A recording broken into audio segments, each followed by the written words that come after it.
house. You understand what I'm saying? My girl Shay is right next to me. I'm here for her. I'm here in New York City for her. But where I should be is in Pittsburgh, Pennsylvania. No draft. But leave it to the man who pivots everywhere. The one and only RC, Ryan Clark, chilling, in Pittsburgh, Pennsylvania. And to figure when he's there, the weather looks all nice and snazzy. Look how comfortable he looks. Man in black and all of that other stuff. He's about to drop some NFL knowledge on us. There's nobody better at doing it. But damn it, hurry up and pivot your ass back to New York City with the rest of us, okay? That is an order. Watch your manners today, RC. I'm watching you, baby. I'm watching you. Dad, Wilbon, Big Perk, and the crew, everybody in the house today. Stephen A. and Shay. I like how that sounds. Oh, Mina's there too. Blessing us with her presence. I didn't see her until just now. I didn't see it just till now. Nice hairdo, by the way, Mina. Drop the knowledge as always. First Take is in the house. Holla. Picked up a football when I was 6 years old, and I've been chasing that dream ever since. It's just a dream that I've had since I was 4 years old. Even announcing it in my mirror in the bathroom. With the first pick. Hold on to your dream. This is really a dream come true. Sky's the limit, man. I can't wait. Hold on to your dream. The threat of a home run every time he touches it. Sacked by the best in the biz. You're looking at the best wide receiver in college football. Diving, that's where he won the Heisman Trophy.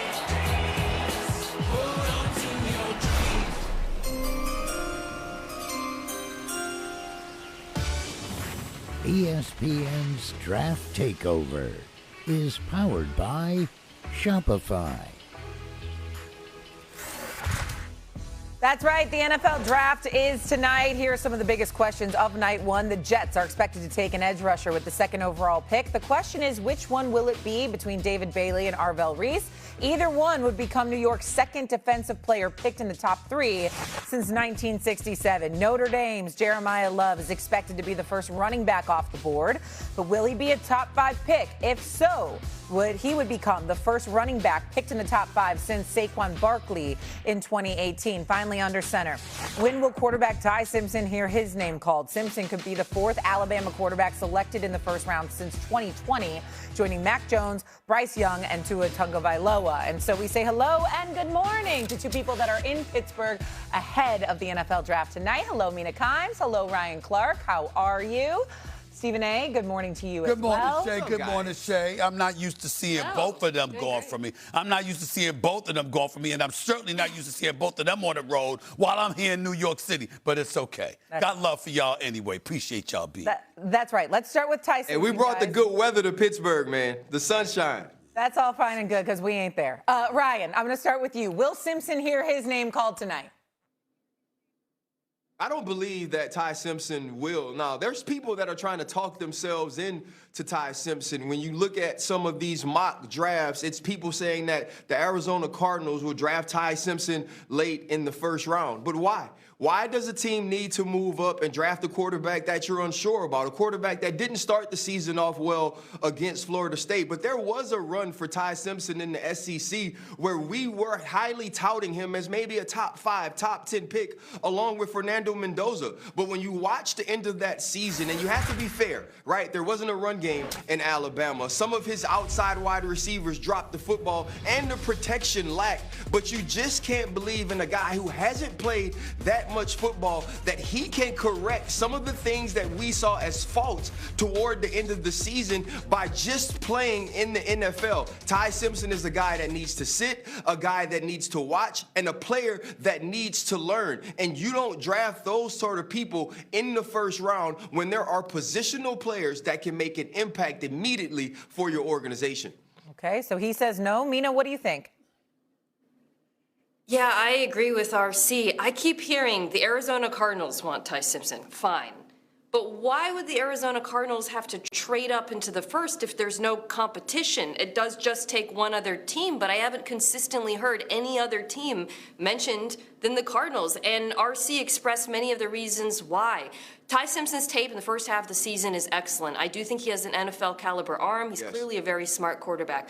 But for him to succeed in the league, he would be a tremendous outlier in a couple of ways. One is the lack of experience. When you look at the track record of quarterbacks drafted in the first round with this few starts, it is a small group. Most recently, Anthony Richardson, of course, which didn't work out. So that respect makes him an outlier, the inexperience. But then on top of that, you also have his size. The number of quarterbacks at his size, 6'1", under 215 pounds, who have succeeded in this league is vanishingly small. You're talking about Russell Wilson, who put on some weight, Mike Vick, who was one of the greatest athletes to ever play the game, of course, if not the greatest, and then Bryce Young.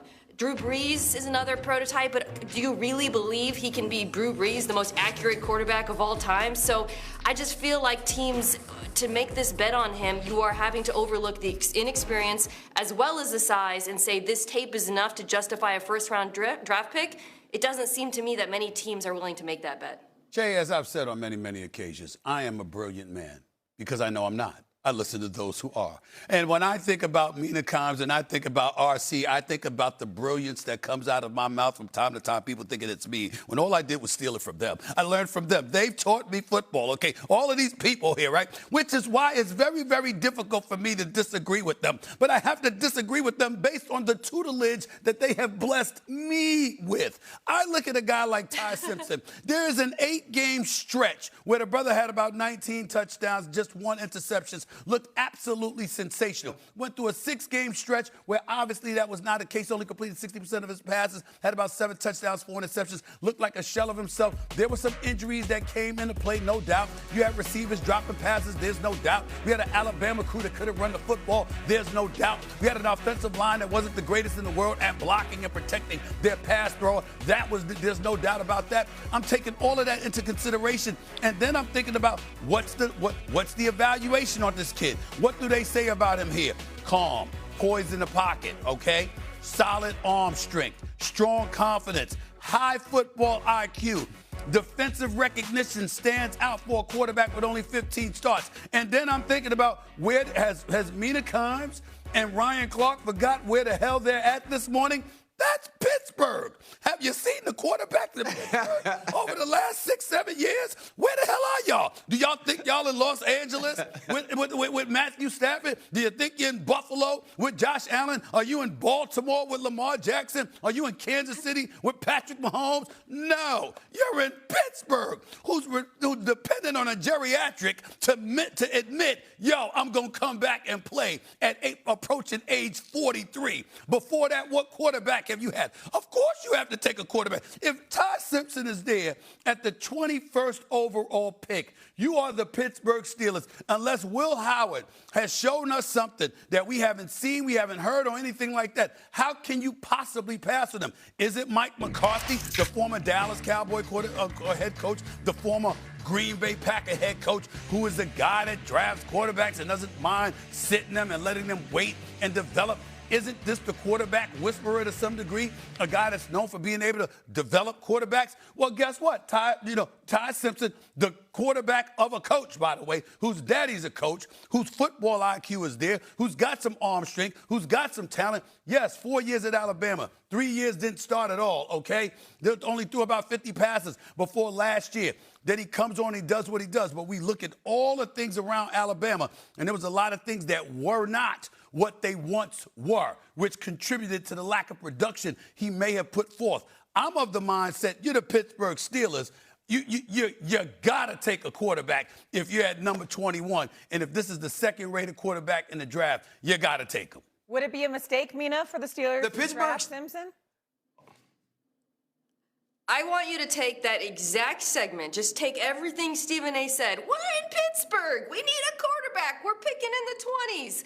And then just take out Ty Simpson's name and put in Kenny Pickett's, because that's exactly what all y'all sounded like during that draft. That's not true. Oh, we need a maybe he's not the best, but we just need a quarterback, sound like they were Kenny Pickett. And we're going to take a shot at one. No, Ty Simpson had a better reputation than Kenny Pickett. No, hold on. I don't know about that. Hold on. Let me commit a blasphemous moment right here on First Take. Let me get on Mina Kimes before I give it back to RC. When Kenny Pickett was picked, one of the biggest reasons people were talking about him, it wasn't just about his talent, he had potential or whatever. They weren't talking about him like Ty Simpson. He was right there in Pittsburgh, playing for the University of Pittsburgh, practicing on the same damn field as Pittsburgh. So there was this relationship and this chemistry and how they knew of him. This is the kind of stuff they were saying. I'm not saying it was true, RC, but they were saying that. Yeah. I don't know, but that's what they were saying.